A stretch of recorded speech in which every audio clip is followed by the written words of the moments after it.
大家好啊！今日帶大家嚟到呢，由一間70年代嘅敏華冰廳啊，演變過嚟呢，保留咗香港好多舊時啊，香港冰室嘅味道啊，又升級咗，變咗現代感嘅感覺。敏華冰廳我成日讀錯咗呢，叫做敏華冰室。因為黯然銷魂飯。飲咩嘢？飲凍鴛鴦。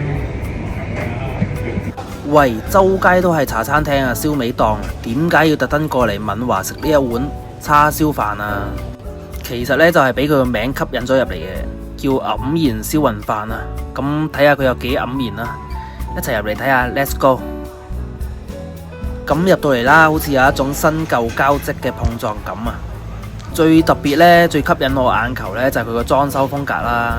咁牆上面嘅霓虹燈，仲有木造嘅卡座啦，配地上啊嘅馬賽克嘅地磚。喺呢度食飯呢，就好似舊時嘅 TVB 嘅劇集咁樣啦，回到過去啊！空間感都好足夠啊，坐得好寬鬆啊，絕對唔會有好逼仄嘅感覺啊！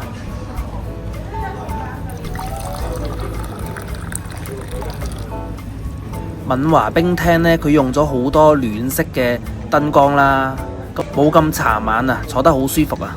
我就點咗杯凍鴛啦，咁呢間餐廳好似冇凍鴛鴦喎，佢俾一杯奶茶喎。咁佢呢杯奶茶呢，非常出色啊，佢冇落冰啊，咁樣飲呢，就啲奶茶唔會淡喎，奶茶味都好濃郁啦，奶味都好香，咁個主角都嚟埋啦，黯然銷魂飯啊，名就聽得多啦，我都係第一次食啊！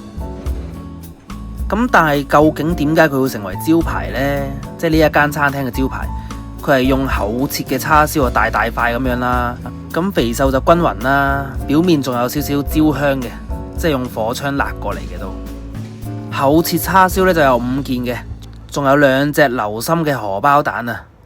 咁蛋邊啦都煎到焦香啊，仲有配製埋佢個秘製嘅醬油淋喺面，送飯就真係一流啦。咁先講個叉燒啦，咁咬落去呢，就外脆內嫩嘅，仲保留咗啲肉汁啊，唔會太乾。咁蜜汁嘅調度呢，甜鹹就剛剛好啊，又唔會話好鹹，又唔會話好甜。咁帶少少炭燒嘅香味啦，仲有焦香味嘅，食落口啊都唔會話太滯啊，亦都唔會話太乾柴啊。咁呢嚿叉燒呢，正正啊反映翻呢舊時香港街邊呢燒味檔嘅水準啊！唔知各位知唔知啦？原來呢一碗白飯係金鳳嘅香米嚟喎，咁唔怪得知好似舊時呢喺屋企食飯嘅感覺。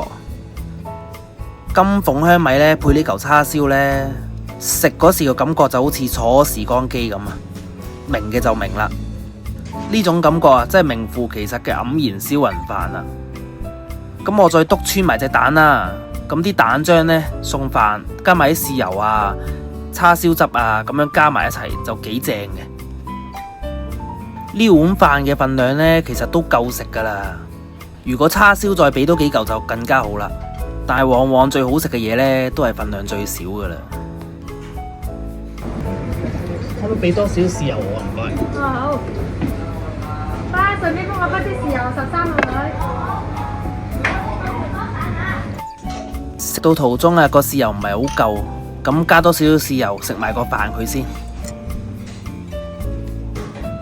咁差唔多食完啦。咁總括嚟講啦，78蚊呢一個叉燒飯呢，我係覺得值嘅。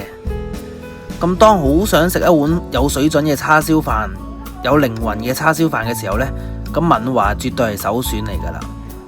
咁如果未試過呢一間，我係強烈推介啊！試下佢呢個焦香嘅叉燒配金鳳米。咁今日分享到呢度啦。咁大家鍾唔鍾意呢個黯然銷魂飯呢？咁留言分享下，臨走嗰時大家可以讚好同埋訂閱，咁都係俾我最大嘅支持嚟噶。好啦，拜拜。